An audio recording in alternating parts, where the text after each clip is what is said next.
Hola, soy José Cordero y le doy la más cordial bienvenida a este megacurso de Python. Bueno, en esta clase damos inicio al estudio de las funciones en Python. Las funciones son un tema, yo diría que columna vertebral de la programación, porque eso no solamente existe en Python, eso existe, por lo menos que yo sepa, en la totalidad de los lenguajes de programación. Las funciones son las que dan origen a un término llamado programación modular. Pero veamos en detalle en qué consiste. ¿Qué es una función? Una función es un bloque de instrucciones válidas en Python, que se invocan o se llaman por su nombre y se declaran así. Es decir, son un bloque de instrucciones como estas que ustedes ven aquí, que se declaran de la siguiente forma. Comenzamos con la palabra def. Hay que escribir def. Solo esas tres letras, def. Luego viene el nombre de la función con unos paréntesis y 2 puntos. Obligatorio los 2 puntos como en el for, como en el while, como en el if. Y dentro puede venir unos elementos llamados parámetros.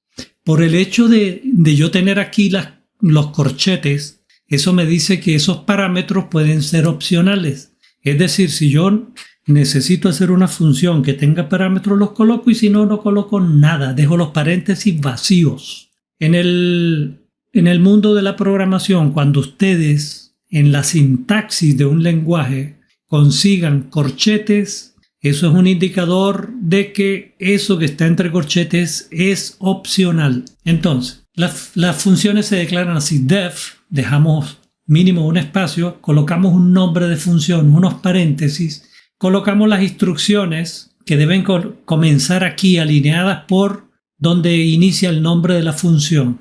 Y las funciones pueden devolver un valor a través de la palabra clave return. Y aquí donde dice expresión, puede ser una expresión, puede ser una variable, puede ser un valor. Total, que eso que está ahí es lo que se va a devolver. Igual como dice aquí abajo con los corchetes, eso si lo necesito lo coloco y si no simplemente no pongo nada. Sería una función que no devuelve nada.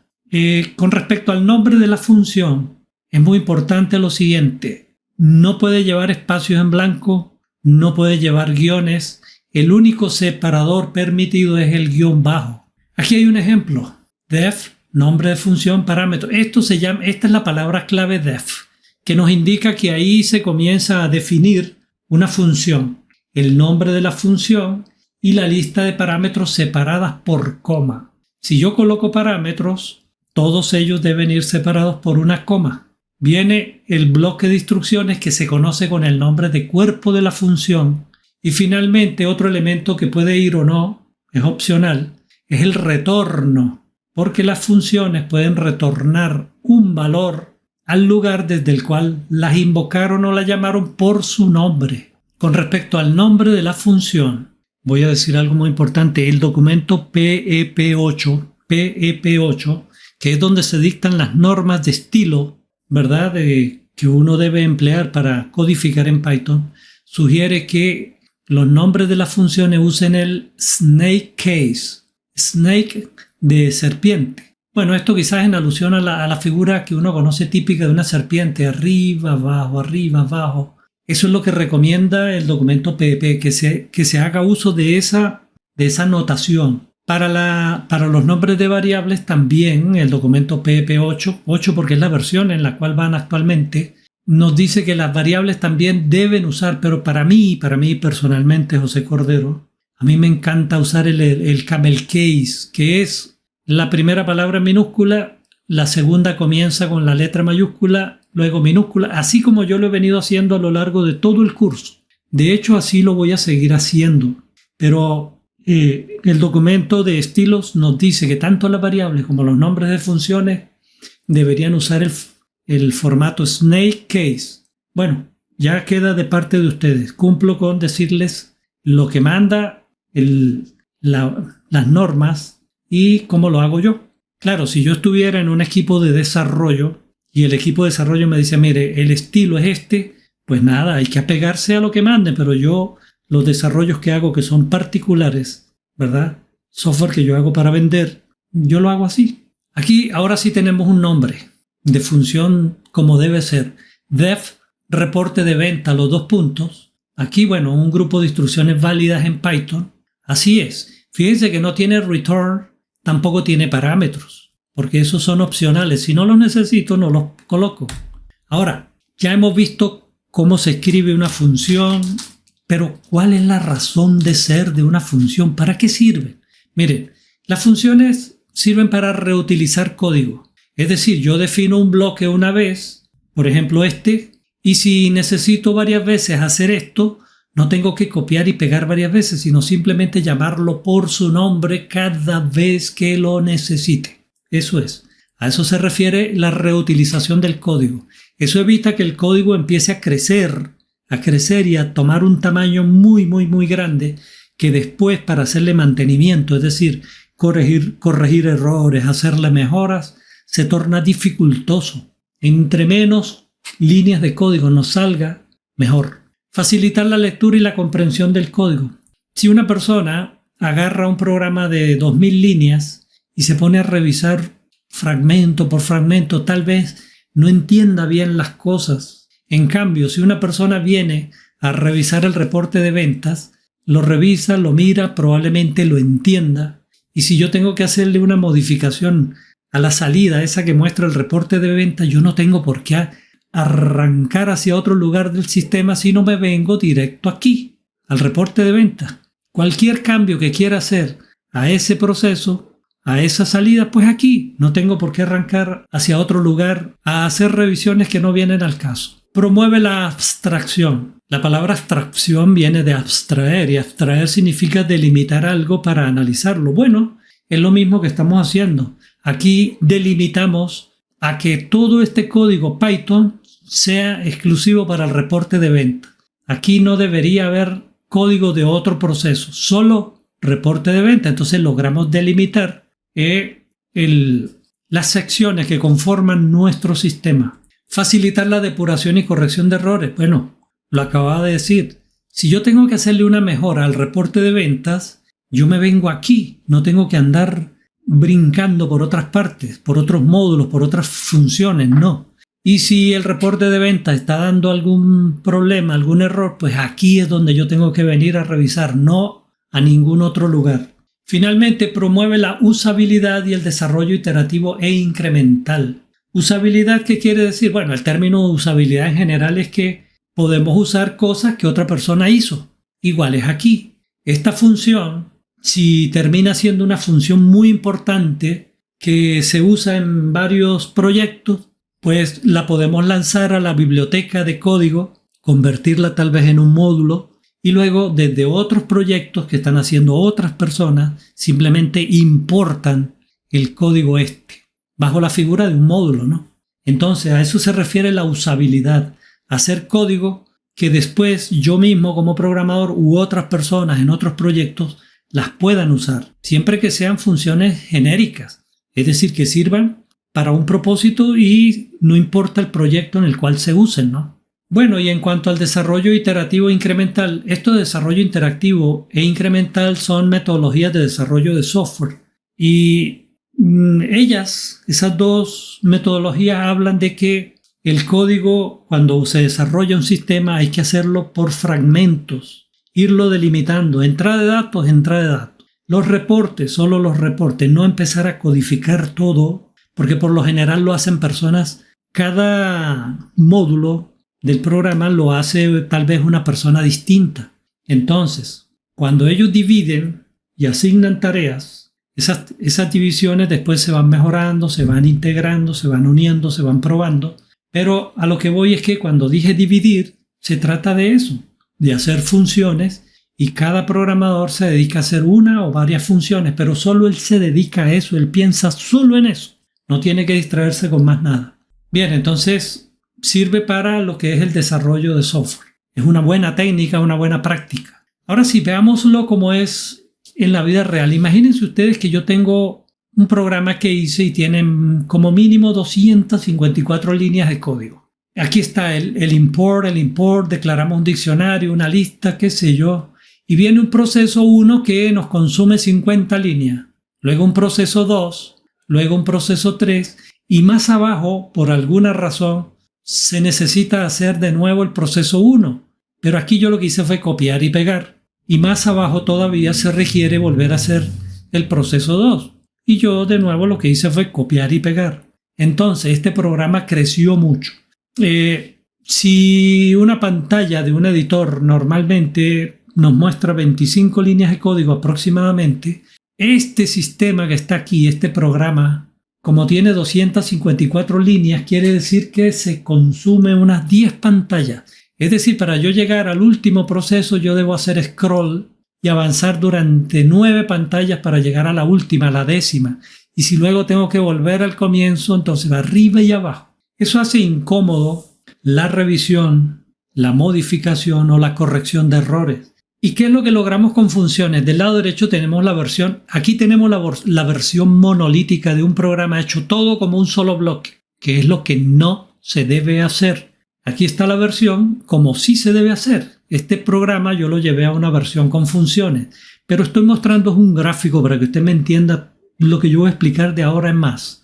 Yo el proceso 1 lo convertí en una función y le di el nombre función 1 y ahí metí las 50 instrucciones, el cuerpo. Lo mismo hice con la 2 y con la 3. Después, como yo sé que se tiene que ejecutar primero el proceso 1, que yo llamé función 1, aquí abajo, debajo de los import, están las llamadas a las funciones. Entonces, aquí está la llamada a la función 1. ¿Cómo trabajan las funciones? Ellas van, hacen lo que tienen que hacer y al terminar se devuelven al sitio desde el cual la llamaron. Por lo tanto, baja y se ejecuta la segunda, que es una llamada a la función 2, porque yo quiero, como muestro aquí a la izquierda, que se ejecute el proceso 2. Va y vuelve. Posteriormente hay una llamada a la función 3 para que se ejecute el proceso 3. Ella va y se devuelve. Y como luego se tenía que ejecutar el proceso 1, pues yo lo que hago es llamarlo. Si ven, ahora lo gratificante de esto, que en vez de hacerlo, copiarlo y pegarlo, yo simplemente lo llamo. Entonces él va, hace lo que tiene que hacer y se devuelve, y lo mismo hace con la función 2. Entonces, si este programa tenía 254 líneas y me ahorré 100, este está por el orden de las 159 líneas, ¿sí? Más o menos, aproximados, diría yo. Esto es lo que se llama las llamadas a las funciones. Y las llamadas a las funciones es lo que se llama el cuerpo principal de un programa. En algunos lenguajes de programación lo llaman el main, que significa en inglés principal. Fíjense que yo me ahorré 100 líneas. Estas 50 y estas otras 50 son 100 líneas. Entonces, ahí con ese gráfico ustedes ya se dieron cuenta del ahorro en cuanto a código, escritura de código. Seguimos. Bueno, esto fue lo que acabo de explicar. Ahora la pregunta que se hacen las personas es, bueno, ¿y si un programa tiene funciones y tiene cuerpo principal? Entonces, ¿por dónde arranca? Mire, todo programa inicia por el cuerpo principal. Por muchas funciones que ustedes coloquen en un programa en Python o en cualquier lenguaje, por lo menos los que yo conozco realmente, siempre la ejecución de un programa arranca es por el cuerpo principal, es decir, el programa viene bajando secuencialmente y se salta las funciones y arranca es por el cuerpo principal, llamando al módulo 1, después llamando a la función 2, llamando a la función 3. Cuando yo hablo de módulo es porque en programación a veces a las funciones se les conoce como módulo, pero voy a tratar de no hacer uso para no confundir con los módulos que son las librerías, las bibliotecas de código.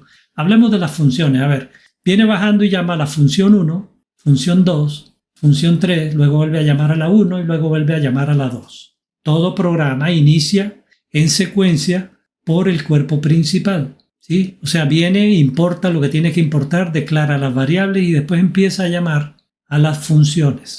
Si en algún momento les hablan de un módulo para referirse a una función, ustedes ya saben que en algunas personas, incluso en algunos textos, se usa esa terminología. Ahora, preguntan aquí, ¿será que las funciones se pueden llamar entre sí? ¿Llamar o invocar? Sí, mire, las funciones se pueden llamar desde el cuerpo principal, ya lo vimos. Pero también puede ocurrir, como en este caso, que la función 1, dentro de su cuerpo, tiene una llamada a la función 2. ¿Cómo trabaja eso? Trabaja así, mire. Cuando llamen a la función 1, ella viene y ejecuta lo que tiene que ejecutar. Y aquí hace un salto y produce o genera una llamada a la función 2. Por lo tanto, la secuencia del programa se transfiere para la función 2, va y hace lo que tiene que hacer. Y aquí hay una llamada a la función 3. Por lo tanto, de aquí se transfiere el control para acá. Cuando termine este módulo, el programa continúa donde llamaron a este módulo. ¿De dónde lo llamaron? De aquí. Ya era la última instrucción y terminó. Ahora el módulo 2. ¿Y se devuelve para acá? No. El módulo 2 tiene que devolverse al lugar desde el cual lo llamaron.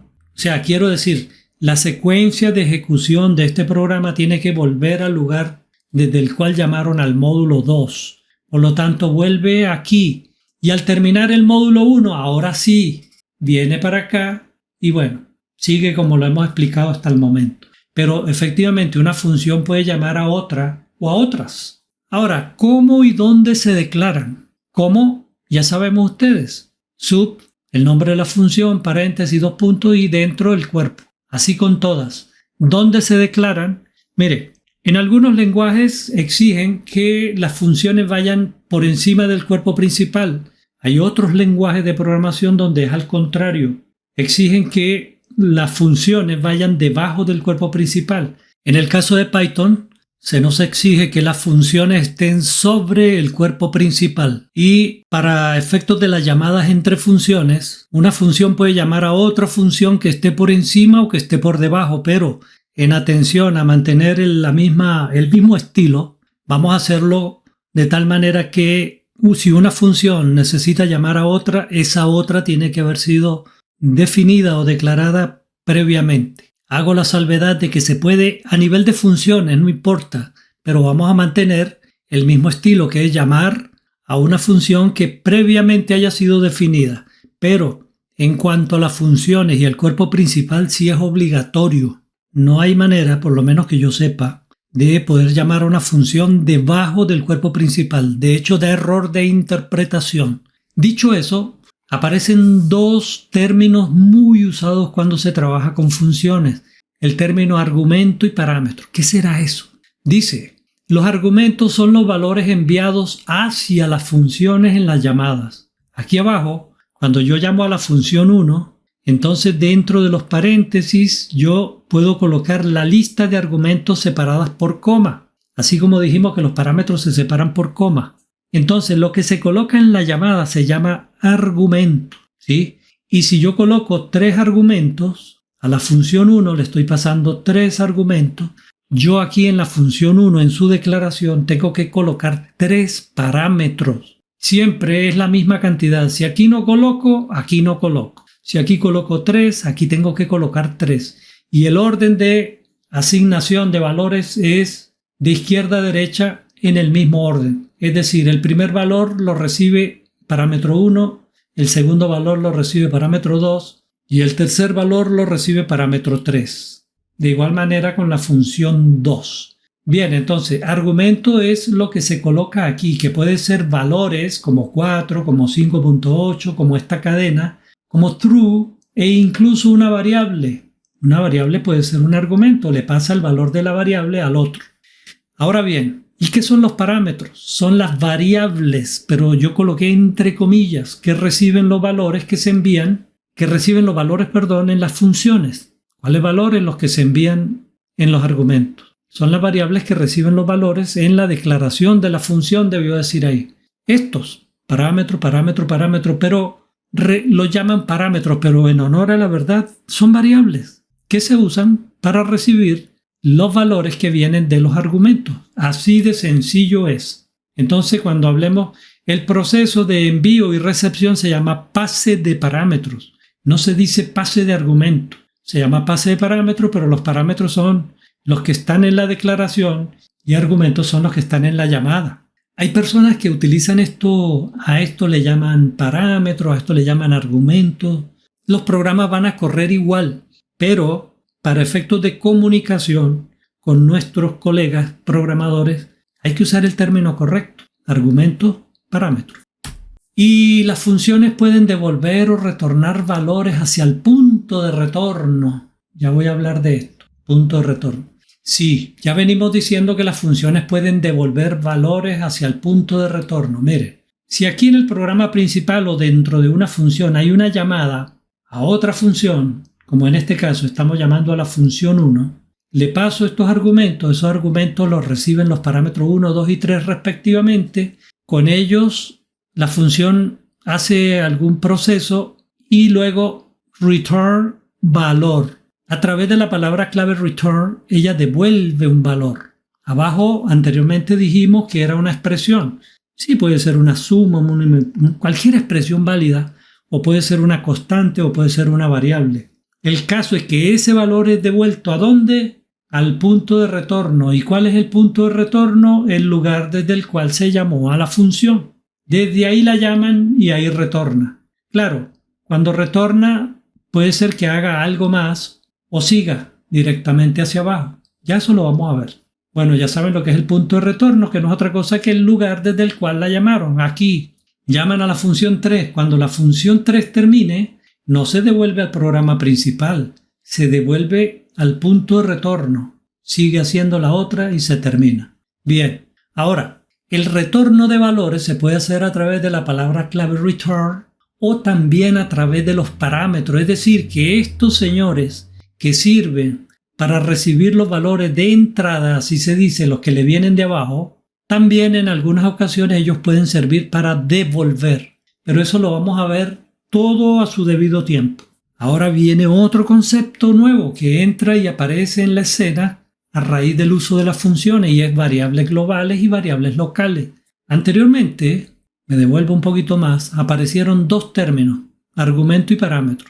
Ya saben lo que es argumentos, parámetros. Pero ahora nos aparecen dos nuevos conceptos, variable global y variable local. ¿Qué son las variables globales? Son aquellas que se declaran fuera de las funciones y su ámbito es todo el programa. La palabra ámbito, cuando nosotros hablamos de un ámbito, estamos hablando de la restricción de algo, de un espacio que puede ser físico o no. En el ámbito económico dicen, bueno, se están refiriendo a algo que solo tiene que ver con economía. En el ámbito informático, estamos hablando de algo que solo atañe al área de informática. Las variables globales se declaran fuera de las funciones y su ámbito es todo el programa. Por ejemplo, veamos aquí. Esta variable K50 y S22 se llaman globales porque se declararon en el cuerpo principal y ellas, su ámbito, es decir, su lugar donde ellas pueden ser usadas, es todo, absolutamente todo el programa. ¿Sí? Incluso dentro de las funciones, por ejemplo, la K vale 50 y aquí dicen K más 1, eso se le asigna a M, por lo tanto al mostrar aquí M, el valor a mostrar será 51. Bien, aquí M recibe el valor de K, que es 50 más 25, ahora imprime el valor 75. Aquí, estas dos variables, tanto M como M, se llaman variables locales. Y no lo hemos dicho, vamos a decirlo. ¿Qué pasa con las variables locales? Son aquellas que se declaran dentro de una función y su ámbito es solo la función. Por ejemplo, esta variable m, yo solamente la puedo usar dentro de esta función. Alguien me dice, bueno, pero ¿y aquí la está usando? Sí, pero es que esta m es otra m. Aunque se llamen iguales, dos variables locales en dos funciones distintas, ellas son dos variables también distintas. Por lo tanto, esta m no tiene nada que ver con esto. Entonces, esta k, como no ha sido declarada dentro ninguna k, se asume que se están refiriendo a la k global, igual que aquí. Ahora, aquí tenemos una variable local llamada s que vale 60 y una variable local h a la cual le asignamos m menos k. Aquí se produce un error. No es un error de interpretación de que mi programa se vaya a truncar, no. Pero el programa va a empezar a hacer cosas extrañas o no hacer nada. ¿Cuál es el error aquí? M. Este programador pensó que porque colocaba M aquí se estaba refiriendo a esta M o tal vez a esta. Pues no, resulta que no. De paso que no hay ninguna M global, por lo tanto esta M que él está involucrando en esta operación aritmética, esa m no existe. De paso, luego le resta k. Claro, k sí la va a tomar, porque Python y así todos los lenguajes revisan primero si hay alguna variable local que se llame k, que puede existir, ¿saben? Puede existir una variable llamada k. ¿Y qué pasa cuando una variable local que haya sido declarada dentro de una función tiene el mismo nombre de una variable global? ¿Qué pasa? Pues que cada vez que se haga referencia a esa variable dentro de esa función nos estaremos refiriendo a la variable local. Cuando una global y una local tienen el mismo nombre, dentro de la función la preferencia la tiene la local. Pero como aquí no hay ninguna k, se asume que lo que este programador quería hacer era restarle a m el valor de k. ¿Cuál k? En este caso la k50.